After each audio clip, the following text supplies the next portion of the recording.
So today, what we're going to do is just show people how we can use a Cadac in the rain. Doesn't matter what the weather circumstances are.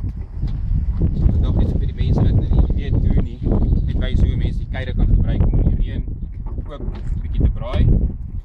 So ons spray net eers alles uit en dis nou vir die skoonmaak. It's at the mother-in-law's house because it's raining here. Take our components, the legs,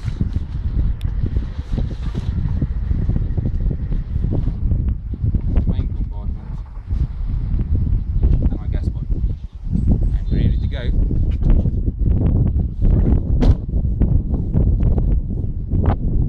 Now, in order to show you how to Cadac in the rain, it is imperative that we actually do have rain.